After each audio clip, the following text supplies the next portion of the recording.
You can't be defined by your past. You can't let your future be interrupted because of something that happened to you or maybe you did wrong in the past. I tell my story because I can't let my past hold me back. Don't let your past dictate your future. Move forward and move beyond it. Hello and welcome to Outer Spaces, a podcast dedicated to empowering designers and contractors in the outdoor living space. I am on a mission to scour the globe to find and interview the most brilliant mindset coaches, sales strategists, and business leaders alive, and present them in a way that landscapers, hardscapers, and outdoor living pros can immediately put them into use to grow and thrive. On Outer Spaces, we are passionate about breaking the chains of small mindsets and helping contractors just like you take control of their businesses and their lives. My name is Joshua Gillow, and through my 27 years of dirt under the nails experience, I look forward to sharing tips, strategies, and other contractor success stories here on the Outer Spaces podcast. Now, let's get on with the show. Hello, everybody, and welcome back to the Outer Spaces podcast. This is your host, Joshua Gillow. Today, I have Mike Morawski on the show, and he's a 30-year veteran of the real estate investment world. And he started out as a tinner carpenter building projects and then decided to get into the real estate realm. He's got quite a unique story. In a very short amount of time, he built a $100 million company, all to lose it in 2008. And he went to prison for 8 years. And now he's back and being rebuilt and rebuilding his life and teaching and coaching people. He's written books. He's done everything. So I bring you his story because, first of all, he's a remarkable man in what he's done so far with his life. And second of all, just show how, even if you think, hey, I'm just a landscaper or hardscaper, outdoor living professional, this whole idea of creating cash flow in my life beyond my business is just so foreign to me. I keep bringing new people on the show in this realm because it took me a very long time to figure this out. And once I finally did figure out how to create passive cash flow and passive income, it changed my life. And I want to help you guys do that as well. It's such a huge privilege in my life to have that. And I know if this guy from the cornfields of Pennsylvania can figure it out, so can you. So I keep bringing people on to help you with that. But Mike's story is unique, and he drops a lot of great information in here about how you can get started and how you got to shift your mindset to get there. So enjoy. Hey, Mike, I'm so excited to have you here on the show. Today, we're going to talk about something that's near and dear to my heart, something that eluded me for most of my life. And that is the idea of mailbox money, of creating the opportunity to have cash coming in while I'm sleeping, right? And I know the listeners out there be like, boy, wouldn't that be nice, to have a check coming in to build something once and have it pay long-term. In our projects, the way that we normally do it, we get a big slug of cash with 20, 30, 50, 500,000, whatever it might be in your world. A big slug of cash from a project. Most of that goes out to paying for the debt of that project, labor, overhead, all of that. And hopefully there's a profit at the end. And if there is, we end up spending it on something else and we keep that cycle up. I did that for over 20 years and had not a whole lot to show for it. And so finally, when someone introduced me to this idea of creating a cash flow, and I was thinking like, yeah, sure. Maybe for people who go to college can figure that shit out. I'm a guy from the cornfields of Pennsylvania. How am I going to know this? I don't have that kind of credentials to figure this out until I did. And that has absolutely profoundly changed my life. And that's why I wanted to bring you on here, Mike. You've done some pretty incredible things. And so I'd love to dive into this idea of how does the average person, whether you're a contractor, whether you're a librarian, whatever it might be, how do we start building cash flow in our lives? Yeah, what a great question. And I think that, God, I could probably talk about 5 or 6 things right away.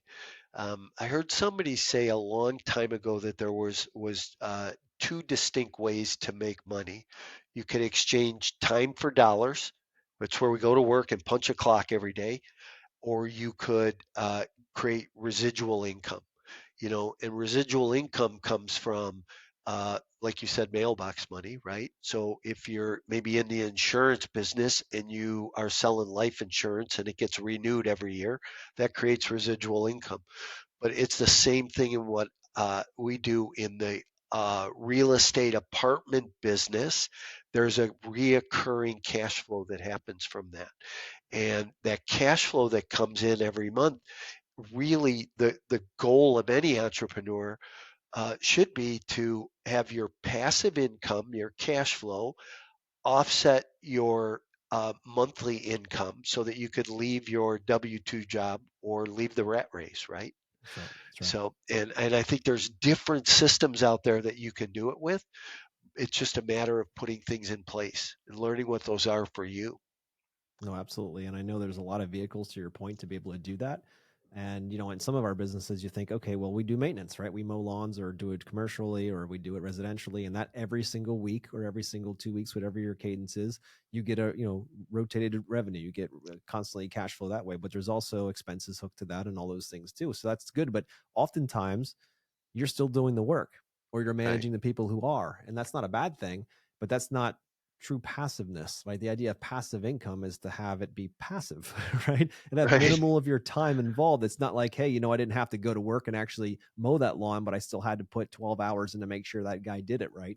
That's not passive anymore. Passive is when it shows up when you didn't do anything, when you went to sleep and woke up and the check shows up in the mail. So, and that is not something that you're entitled to. I know I've talked to people in the past who are like, yeah, I'm entitled to passive income. Entitled to shit. You got to get out and work for that. You want to build that project, you want to cash in the beginning of it, and you don't have any long-term cash flow from it. Well, that's what it is. That's that nature of that kind of work. But there are other vehicles out there. If we broaden our spectrum a little bit more, and this was where I had to really have a big awakening in my world and stay away from just the idea of going hand to mouth and saying project to, to checkbook to back out to project to checkbook and hopefully have a little bit of cash flow or not cash flow, sorry, profit at the end of the month. Um, to thinking differently, to thinking, I'm going to put a lot of time into this deal to create the deal on the real estate side, and there's not a guarantee it's going to happen, right? You underwrite it, put it out there, put the deal out there, see what happens. Next thing you know, it pops up, say, oh, they're going to take it. Great, perfect. And then you got the work of creating a cash flow from that, right? It's taking what that opportunity is and how can we possibly make some money on it and make sure that the people in the apartments or whatever it might be, that they live a very good life, not some slumlord bullshit, but making sure there's great quality of living in there, to make sure that the overall that it's good, moral way to move forward with it. So anyway, I say all of that because that's one vehicle. Real estate's one vehicle, and that happens to be Mike's specialty. So I wanted to talk to you guys about that because I thought it was a completely foreign subject to this, again, this landscaper that was born in the cornfields of Pennsylvania. And then all of a sudden I'm like, it's not that different than what we normally do. There's just a couple of different steps in there. We're already working our ass off. Why not have something that each time you work, you get a little bit every month? And that goes into, you know, ideally it goes into perpetuity, right? It keeps going and going and going. So I'd love for you to talk more about that. But before we get into that, I'd love to hear your story, Mike, because I hear that it's different than the average story and how you got through and into this. So I'd love to start in the beginning and kind of work through so people know who they're listening to. Yeah, so I appreciate that. And, just a couple of comments. You talked about the landscaper that was, cutting lawns over and over again. He's still exchanging time for dollars, Yep. right? So whether you're punching a clock or you're running a business as an entrepreneur, you're still exchanging time for dollars. And that really goes back to the beginning of my story. I was a general contractor. I was building 25 room additions a year, and I got there in an unconventional way. How did I get into that business? But I was building 25 room additions a year, and I was out of work every time I finished a room addition. I had to Mm-hmm. go get another one or another Yep. kitchen to remodel or, Yep. so you were always putting yourself out of business, out of work, and had to go get more. And when you start to build a company where you have, 20 employees and you've got 22 trucks on the street and, a lot of things going on, you have to keep that machine going. So, I was fortunate. I had somebody who was knocking at my door to buy my business. And remember vividly, Joshua, I woke up one morning, sit up in bed next to my wife at the time, and I said, I'm done. I can't do this anymore. And we sold the company.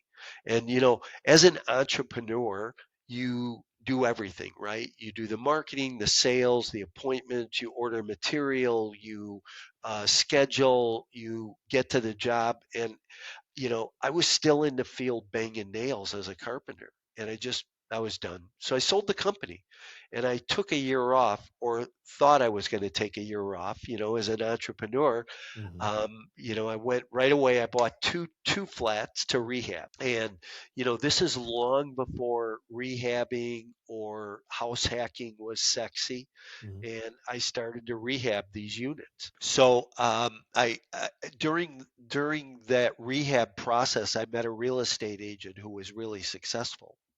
And I thought, this is a business I could go into and do well at. So I went into the residential real estate sales business. And as a residential agent, I sold 78 houses my first 9 months in the business. I'm a little bit of an overachiever. Mm-hmm. Built a team selling 125 homes a year and did that consecutively for about 12 years. 2005, as I saw the market starting to shift, I'd always wanted to be in the apartment business. I'd watched a couple large apartment syndicators in my market start with 1 4 flat and all of a sudden own thousands of units. Mm-hmm. And I knew that there was mailbox money or residual income in that by doing that. And I also knew that I could help a lot of other investors come into those opportunities. So we started to buy apartment complexes and syndicate those deals. And syndication is just a fancy word for saying, you know, you're working a W 2 job or have a business and take some of the capital you earn, put it into these deals and get profit from it. So, my goal is to always try and help my investors double their money in a 4 to 5 year period, which outpaces the rule of 72, right? Mm-hmm. So rule of 72 says every 7.5 years, your money should double if it's in 10% interest bearing accounts or 8 to 10% interest bearing accounts. Well, I want to do better than that for my investors. So we would buy these apartment complexes, bring investors in. Well, in 30 months, I scaled a $100 million company. Wow. I bought $60 million worth of apartments in 5 US markets and built a property management company managing 7,500 units. Again, like I said, I did that in 30 months. Well, 2008 rolled around, and you may be aware or not be aware of what happened in 2008. It was the worst economic crisis we had ever seen. And so I went into the apartment business and uh, you know, really thought we were going to do well because that economic crash happened on the residential side. I didn't think it would happen on the commercial side. Mm-hmm. But by 2010, it had all caught up with us. What we did, I started to move money back and forth between companies. So I always tell people I made 5 mistakes. I grew way too fast. I was very unstable as a company because of the quick growth that we had. I was over leveraged. So I owned $60 million worth of real estate at 85% loan to value Mm. when I didn't have any equity in these deals. I Yeah. should have been at 65% loan to value. And I was undercapitalized as a business owner to grow the company at a rate I was growing it at. And then I didn't pay attention to the details. Asset management is really important. And if you're not paying attention to that, you uh, take your eye off the ball, challenges happen. So as a result of that, I had 38 companies at the time, some of which were running very profitably and some that weren't. So I started to take money from the profitable companies and put it into non-profitable companies because I didn't want my investors to get hurt. I should have just let 12 deals I had at the time go to foreclosure and a handful of investors get hurt, but I wanted to save everybody. And because of moving that money, and my accountant and my attorney both said it's okay to do that, just leave a paper trail. But what I didn't do was I didn't tell my investors. So I wasn't transparent in all I did for my investors. And as a result of that, I wound up being charged on wire fraud and mail fraud charges and wound up getting sentenced to 10 years in federal prison. Wow. So got wiped out, lost everything, And went to prison. and went to prison. And when I say got wiped out, lost everything, that includes family and business and, you know, quite a few people in my world at the time. Wow. Wow. So, how long did you serve for? I was gone for about 7 years, 10 months, almost 8 years. I came home the week they closed the world down for the pandemic. Now, Oh, wow. what I would say is a lot of people at that point might say, "Hey, your world is over. You're done."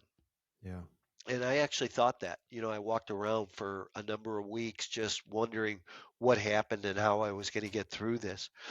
Mm-hmm. And a guy walked up to me about 6 weeks into my 8 year stay and said, "Hey, don't let these people beat you. All they want to do is take from you everything you've ever known. They can take your family, they can destroy your business, they can take all your money, but what they can't take is who you are and what you're made of and what helped you achieve that $100 million company. You can go get all that back again. He goes, but take care of yourself today. And I think we're all faced with these defining moments in our life. And this was a place that the switch flipped. And I said, okay. And I started going to this guy's class. I'd gone from running marathons to being 35 pounds overweight. I absolutely hated myself. Mm. I always tell people, I say, hey, I never flew private. I didn't have a boat. I didn't have a big house. I was the neighborhood baseball coach, home every night for dinner. And I got ripped from that to live in a 12 by 12 room with three men I didn't know, nor did I like, wondering what the hell happened in my life. Mm. But this guy says to me, he goes, come to my class, start losing weight. Your life will start to change. So I took him up on it. I started going to the gym. I started working out. I started to feel better. I lost weight. I wound up writing two books in prison. I Mm. wound one on property management, one on multifamily investing. I wrote an ethics course. I taught real estate investing and property management and ethics in prison for 6 years. I Wow. went to college. I got a bachelor's degree in theology. I totally re-engineered my life. I was on an outreach program. I went in the community, told my story to local business owners and college students. And I wound up meeting a professor from the University of Minnesota. And he and I co authored a paper together that we had published in the Business Journal of Ethics that gets taught today at the collegiate level for forensic accounting and sales and marketing classes. Wow. So I thought I'm going to come home, I'm going to go into coaching and training business, and I'm going to build this platform, which I did. But part of that was I had to start underwriting deals again. And underwriting is a fancy word for analyzing the numbers, right? Yep. We look at all the numbers and make sure the deal works. And so I started teaching myself how to underwrite again, found a deal in Florida, went to two of my coaching clients, said, I think we should partner on this. And along the way, our securities attorney said, hey, I think I can get you approved by the SEC, the Securities and Exchange Commission, to go back and be an issuer of securities and a sponsor of deals again. I didn't hear from her for 3 months, and she comes back one day with a certificate or a letter from SEC that says you got approved. Mm. So, I mean, everything's turned around. So I'm back syndicating apartment deals, helping, two of my missions in the apartment business. One is that, I, and you kind of alluded to this early on in the podcast, but I want to provide safe and secure housing for my tenants. Yeah, I Yeah. think there's a lot of single moms out there that, and dads too. I don't want to take away from single dads, but the kid comes home from school and the parent's still at work. They want to make sure when that door closes behind them that they're safe, that they're Wow. not being chased by a gun runner or a drug dealer or trying to get in a gang. So I want to provide safe and secure housing for my tenants. And the other piece is I want to create a financial difference in my investor's life and create that passive income for them along with generational wealth that they can pass down to their families for years to come. I love that, dude. I love it. And holy crap, what a story. Holy moly. So so when you got out then in prison and you obviously wrote books in there and you did a lot of stuff in there. What was it like to come back to like reality? I mean, I'm sure prison was no fun. Like to finally be out, and can you take us back to the day you were kind of released back into the world and what that was like? Well, you get released and they give you 38 bucks and a bus ticket and Hmm. send me from, on a 10-hour bus ride from Duluth, Minnesota to Chicago, and you got a lot of time to sit in a bus and think. Yeah. Um, and you look around and you go, man, has stuff changed? Are things different? Nothing looks the same, especially when I started to come into the Chicago area. And so, um, you get back, and I came back when they closed the world down for the pandemic. Hmm. And, so I like jumped from one prison into another, right? Isolation again, right? Yeah, Holy shit. yeah, it was crazy, but Wow. it was a good 10 months for me, Hmm. right? During that pandemic time, being able to readjust. I had a friend of mine who was taking me for a job interview and we were in the car and I said to him, I go, Ross, I feel like I'm doing something wrong, because I had gotten so institutionalized. by being inside, seeing the same 500, 600 men every day, same routine every day. Now you're put back in the world, and I came home and I had a whiteboard all cleaned off, fresh. I could Mm, build the life that I wanted to build.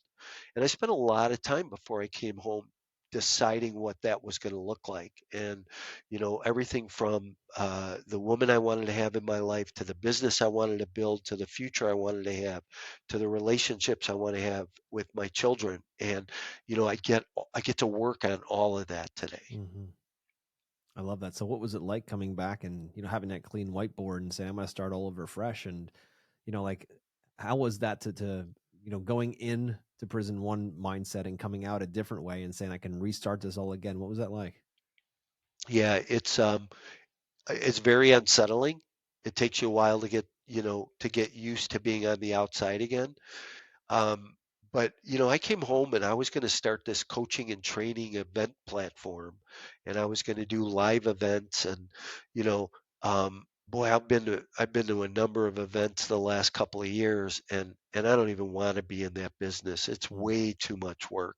yeah. But I'm in the coaching and training business, and I work with only, a handful of people. I have a couple programs. I have a group program, but I also work with a handful of individuals that I've helped them to build their multifamily portfolio, right? And to go out and syndicate deals.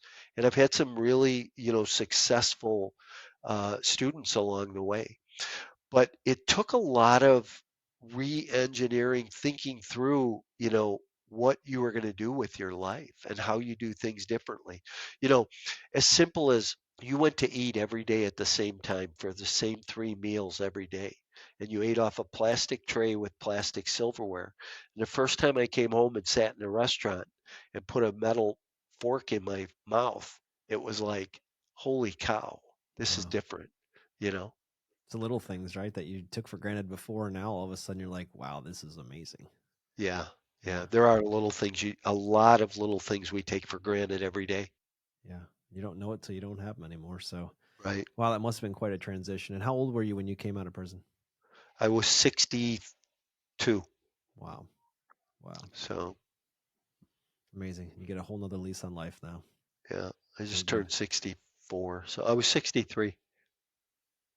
I just Nice. turned 66, yeah.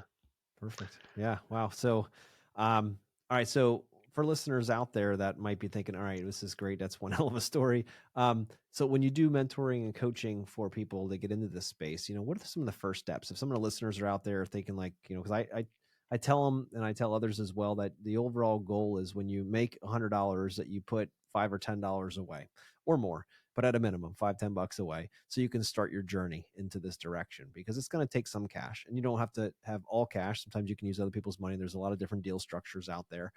But at the same time, probably some of the easiest ways is for people to say, all right, well, I'm going to go out, I'm going to save some money so I can get a down payment on a maybe even flip a house close by or whatever, go into long-term rental, maybe burr that property, whatever it might be. But Right, you're going to need probably some cash. So, and it's always good to have at least 3 to 6 months core capital sitting behind you in case you lose your job or you get hurt on the job, that your family can, thrive in that time as well. So, first rule of thumb is 3 to 6 months of expenses put away in savings. And then from there, keep adding. So each project you finish, you put 5 to 10% of the net profits at the end away, right? You just keep squirreling that away and keep putting it into growth vehicles, something simple as liquid you can pull out. Now, once you want to get moving and get into real estate, what are some ways to get started? Because this sounds, I know for me, for most of my life, this idea of real estate was like I need to go and have like an entire 4 year degree to get into this thing. It seems so daunting and so crazy. When I realized how stupid easy it was to get in, Mike, it blew my mind. So what I'd love yeah. for you to tell us is how can we get started with this? How does the average person out there building projects, saving some money on the side, how do we finally start building a mailbox money train? So I don't know if you realize it or not, but you probably asked like six questions in the I did, yeah. last. I know. Yeah, I figured one of them would hit. I give you choices. yeah. So what I want to just touch on a couple of things, okay? One is I sold residential real estate for 15 years, and I went in the apartment business thinking that it would be an easy transition. And when the first time somebody said to me cap rate, NOI, or yield, I Yeah. was like, what are you talking about? I had no idea, right? Yep. So I had to re-educate myself and learn all of this new language, learn the anatomy of a syndication, learn all this stuff over again. Yep. So get the education you need. I think it's really important. I think everybody should be spending 10% of their income a year on education, I agree. right? If not more.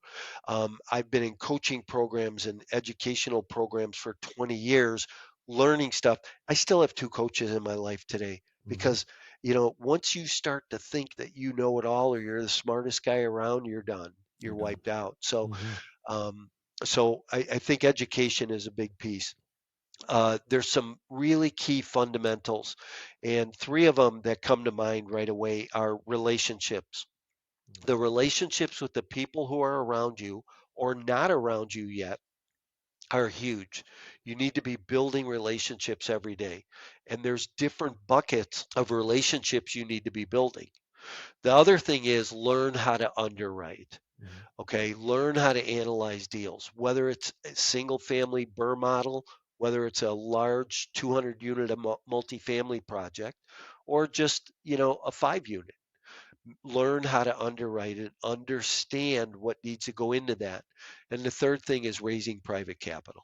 You Hmm. know, yeah, it's a great idea to put some money away, but the average person's not going to do that. If the average person is understands how this model works and has great relationships and can find a great deal and bring a great deal to the marketplace, you can go raise the capital to do it, right?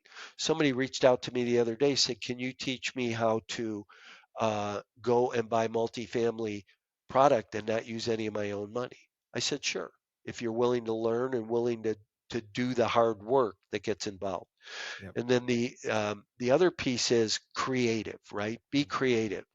I just bought a 65 unit multifamily deal that we didn't put any money into, and we wound up taking possession of a property with an underlying mortgage at, four points below what interest rates are today, and put a creative structure together that benefits us, the old owner, and our investors. So, there's a ton of ways to go and do this. I love it. I love it, Mike, and you're absolutely right. And I'd like to bring this full circle for our listeners. If if you're doing landscaping or lawn maintenance, or you're doing lighting, whatever, and also you say, you know what, I want to get into water features, or I want to get into patios, or I want to get into building decks. There's a learning curve to that, isn't there? Right? You've got to learn how to do that, get the tools together. You talk about underwriting. Every project that you do out there, guys, you're basically underwriting that deal. You're underwriting it in a sense where you got to put all your equipment expenses in there, all of your expenses for the materials. You've got to figure out your labor side of things. That's not the same, but you're already doing some of this work in a different way.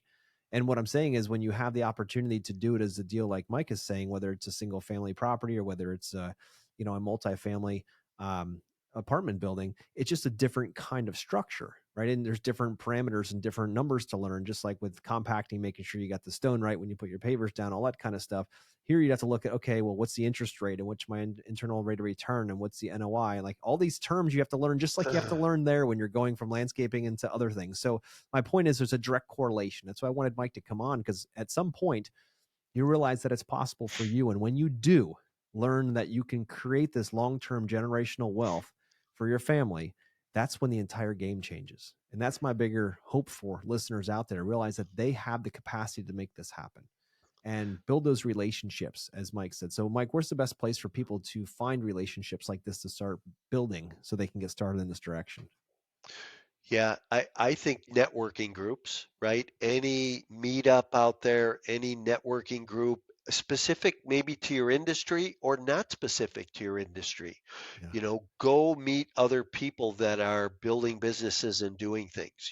I'll go to meetups in the financial world, or I'll go to meetups in the real estate world, right? Because that's where you meet people and you can talk about your craft. Right. So um, it's really important to think about the different buckets you need or people in those areas you need relationships with. Let's just talk about the multifamily business.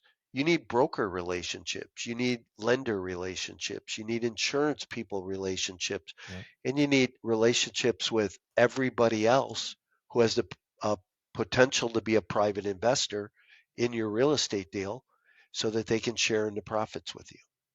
I love it. That's exactly right. And that translates directly back into what we're already doing, guys. Like when it comes down to it, you need to have a supplier. So there's a relationship. You need to have an equipment specialist, someone you can take your equipment to get fixed or get parts for. There's another relationship. You've got to get into if you need any kind of mentorship throughout growing your business. There's another relationship. So there's no matter what, I'm trying to create a correlation between the two so the real estate doesn't seem so crazy and different, because that's what for me that was my biggest hang up was like, oh my god, I'll never figure this out, I don't have the education for this, and all those saboteurs in my mind would come up and tell me about how I couldn't make this work and how I was going to mess it up, until it didn't happen that way, until I realized the power of this and the such beautiful benefits of not having to worry about bills every month. And that's what I want for every one of the listeners out there, is to have this potential, but you're going to have to do the work. I had to do a lot of freaking work. I got very blessed to have an incredible mentor that I could work with, and he taught me so much. He pulled me under his wing and taught me this stuff. And I didn't go searching for him. There's an old adage that when the student is ready, the mentor will appear, and Right. it's exactly what happened. And I didn't know I was ready for it. All of a sudden, it happened. Right. So be open to those things is my bigger say in that, and keep you, like Mike said earlier about being creative. That's not just in the financing side. That's also, okay, how can I make this work? Like, yeah, maybe I got 20,000 sitting on the side or even 10,000 sitting on the side. How can I make that possibly a no money in deal, right? Do something on a sub two or grab someone else's, note and move forward with it. There's books upon books upon books on how to do this. And if you could find somebody in a networking group that's already doing this, go up to them and talk to them. I bet you'd be really surprised with how affordable and how open they would be to teaching you this. Because, Mike, if somebody came up to you tomorrow or even today and said, "Hey, Mike, can you teach me how to do this?" What would you tell them? Yeah, absolutely. I Yeah. would tell them I'm totally open to teaching them this. And is this something that's going to cost like $1 million to learn? It's not. Yeah. And I don't, I'm not an advocate for $50,000 coaching programs. Yep. Me I either. believe that if somebody's got that kind of money, let's invest some in a deal and Yep. let's invest some in coaching. You do Yep. need to pay for your education, For right? sure. But I do things a little bit differently than some of the other coaches out there. I love it, dude. I love it. So, Hey, Mike, one thing, can I say one thing here? please, please, yeah. Here's what I really, and I was sitting here just kind of listening to you, and one thing I really want people to understand, especially your audience with this podcast, is you can't be defined by your past. Mm, You can't let your future be interrupted because of something that happened to you or maybe you did wrong in the past. I tell my story because I can't let my past hold me back. yeah. I think there's a lot of people in mental prisons. I might have been behind a wall, but I think there's people in mental prisons that are held back, held down because of addictions, past Yeah. abuse issues. They lost a business, they failed, they had a bad contract. A landscaper that maybe had employees that scandaled off with some money, or you know, don't let your past dictate your future. Move forward and move beyond it. Oh, that's so true. So true. Yeah, you definitely don't want to do that because tomorrow's a new day. And Right. you're an excellent example of that, and having to go through everything you've gone through and now coming back out and growing back into the man that you were created. And I love that part of your story, and that story of the human experience overall is the fact that oftentimes people would think, well, hey, you know what, Mike, he had everything built up, $100 million company, lost it all, went into prison. Now he starts at zero again when he gets out. That's bullshit, because you know what? All that education, all of those things that you learned, all the pain you went through, all the triumphs and wins you had, they're still with you. So when you go to start out again, you're starting at almost an unfair advantage because you've already experienced those things and you don't have the fear of that starting up anymore. Was that your story, Mike? Yeah, I would agree with that 100%. Yeah. Financially, I might have started out at zero, Yeah. but I didn't start out at zero education wise or, Mhm. skill wise or the ability to have conversations with people. Yeah. So, You built all those skill sets before and those things just ride right out. So, absolutely. Mike, is there anything else you want to bestow on our listeners before we wrap up here? Listen, if people are interested in multifamily, I wrote a book called Exit Plan, Your Complete Guide to Multifamily Investing, and love to give your listeners a copy. If they want to just shoot me an email with an address, I'll put a copy in the mail to them. Awesome. So that sounds good. So what's the best way for them to reach out to you for that? They can, first of all, you can find me anywhere on social media. So, any of the social media platforms, I'm out there. I put a lot of content out. Go to my YouTube channel if you want some tips and techniques. There's hours and hours and hours of content there. And then I have a Facebook group also. It's a community where there's a lot of networking and inside things going on in there called Multifamily Unplugged. You could shoot me an email directly at mike@mikemorawski.com. And I love to network. If you want to connect, let's jump on a call and see how I can help you on your journey.